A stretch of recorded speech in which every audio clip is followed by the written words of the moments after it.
네, 안녕하십니까. 여러분들의 백만장자입니다. 사랑합니다, 여러분. 예, 오늘 삼성전자 그렇게 안 밀리죠. 강한 모습입니다, 여러분. 오늘 삼성전자 왜 강한지. 오늘 여러분, 자, 홍콩 H, 홍콩 항생, 홍콩 H 주식이 지금 보시면 아시겠지만 이게 7.58%, 물론 그 전에 많이 빠진 것도 있지만 거의 오늘 이대로 마감하면 8%도 가능하다. 저는 그렇게 생각을 합니다. 7.58% 여러분, 지수가 7% 넘는 것을 본 적이 있습니까? 예, 이런 경우가 잘 없는데 홍콩 H가 이렇게 급등을 하고 있습니다.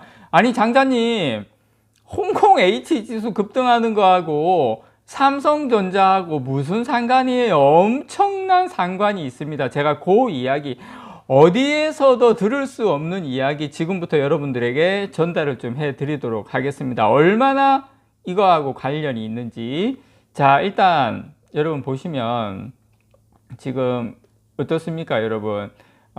지금 그 중국 왜 이렇게 급등하냐? 일단 그거부터 말씀을 드리면 중국 공산당이 이제 제로 코로나, 예, 제로 코로나의 출구 전략을 모색하고 있다는 소식 때문에 이렇게 지금 중국 본토 주식은 한 2%대인데 홍콩이 지금 거의 7%, 8% 가고 있거든요. 왜 그런지. 자, 홍콩이 왜 이렇게 가는지, 홍콩이 이렇게 가는 게 삼성전자하고 어떤 연관이 있는지 제가 하나하나 풀겠습니다. 일단 블룸버그는 지금 제로 코로나에 대한 인민의 불만이 상당히 높고, 예, 그 다음에 당 대회도 끝났기 때문에, 근데 이제 완전히 이 제로 코로나에 대해서 끝나진 않을 거예요. 위드 코로나로 바로 가진 않을 겁니다. 내년 3월 1일하고 2일 날에 전인대가 있기 때문에 그때까지는 좀 더 저는 이제 끌고 간다고 봐요. 그렇지만 주식시장은 뭐 그 전에 움직이니까. 그래서 어쨌든 당대회도 끝났기 때문에 경제를 옥죄는 이 제로 코로나 정책 폐기 시점을 공산당 지도부가 논의하고 있는 것으로 지금 보인다고 전했습니다. 근데 중국 정부에서는 공식적으로는 뭐 그런 일 없다 이렇게 이야기는 하고 있지만 지금 워낙 저항이 거세기 때문에 지금 진행을 하고 있습니다. 자, 여러분, 이게 홍콩 H인데, 자, 일봉입니다, 여러분. 자, 지금까지 빨간색 21선을 돌파 못 하다가 오늘 거의 7%대로 돌파를 시켜버렸어요. 이런 게 잘 없다가 강하게 이제 돌파를 시켰는데, 이런 호재가 나오면서, 그러면서 지금 텐센트, 알리바바, 그 다음에 JD.com이 징둥닷컴이죠. 자, 이렇게 이 종목들이 거의 10% 넘게 급등을 하고 있습니다. 자, 여기까지 보면 좋아, 알겠어. 지금 중국이 뭔가 돌아가는 분위기가 심상치 않은 건 알겠어. 자, 제로 코로나, 그래, 폐기할 수밖에 없지. 저 영원히 제로 코로나 할 수는 없으니까. 자, 거기까지는 알겠어. 자, 이야기해봐. 이게 삼성전자하고 무슨 관계가 있어? 자, 여러분.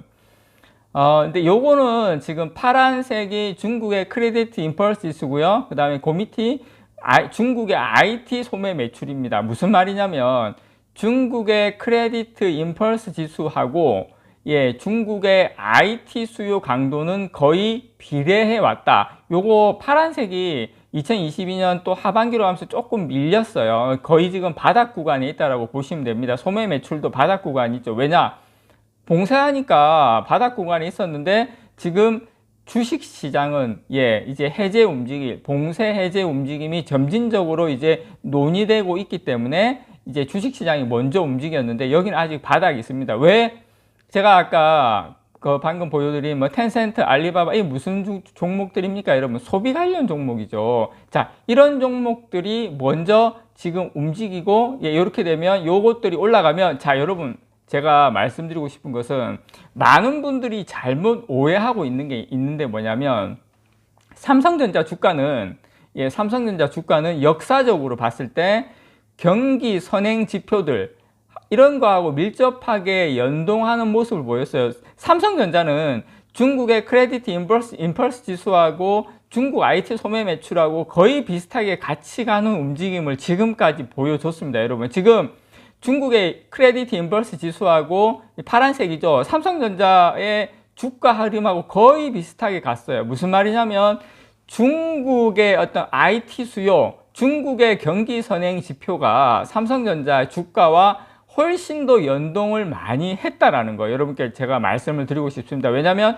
삼성전자 매출의 60%가 어디다? 중국에서 나왔기 때문에 우리가 뭐 싫어하든 좋아하든 인정하든 인정하지 않든 그렇기 때문에 그렇죠. 자, D램 가격, 자, 메모리 반도체 시장 규모, 뭐 업황 이런 거 오히려 이런 것들하고는 주가는 반대 방향으로 움직이고 있어요. 자, 지금 메모리 반도체 가격 4분기 빠지고 내년 1분기 더 빠진다고 하지만 어떻습니까, 여러분? 주가는 지금 이제 반등을 하고 있잖아요. 그러니까 반대로 움직여요. D램 가격이나 메모리 반도체 시장이랑. 그런데 역사적으로 봤을 때 이런 경기 선행 지표들하고 오히려 밀접하게 움직였다는 거죠. 따라서 현재 또는 가까운 미래의 반도체 가격, 실적 이런 것들만을 고려한 삼성전자의 투자는 실패할 가능성이 사실상 매우 높습니다. 그래서 이런 수요에 민감한 IT 세트 제품도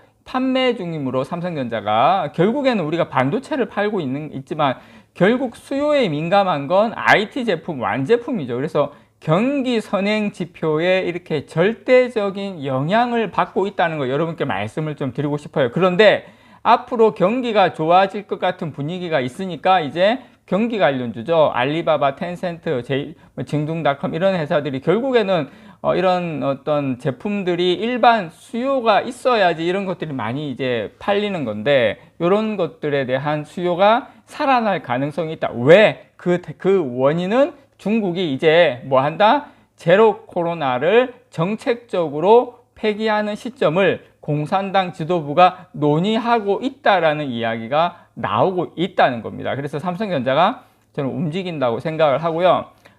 사실 한국 반도체 주가, 삼성전자의 주가는 미국보다 중국의 이 IT 수요에 더 큰 영향을 받아왔습니다. 그게 사실이고요. 그래서 이 메모리 반도체의 주가 하락도 중국의 IT 수요 증감률의 하락과 동시에 발생을 했어요. 그래서 제가 여러분들께 말씀드리고 싶은 것은 현재 반도체 업황의 가장 큰 우려나 이런 사항은 중국 IT 수요의 강도, 특히 역사적으로 중국 이 크레디트 임펄스 지수와 상당히 비례해 왔다라는 거 여러분께 말씀을 좀 드리고 싶습니다. 중국 정부의 이 강한 이 제로 코로나 정책 이런 것들 이후, 그 다음에 뭐 물론 공동부유 이런 것도 있었지만 그런 것 어떤 강한 제로 코로나 정책 이후에 중국의 IT 수요 증감률이 급락을 했죠. 급락을 하고 뭐 여러 가지 또 이렇게 했는데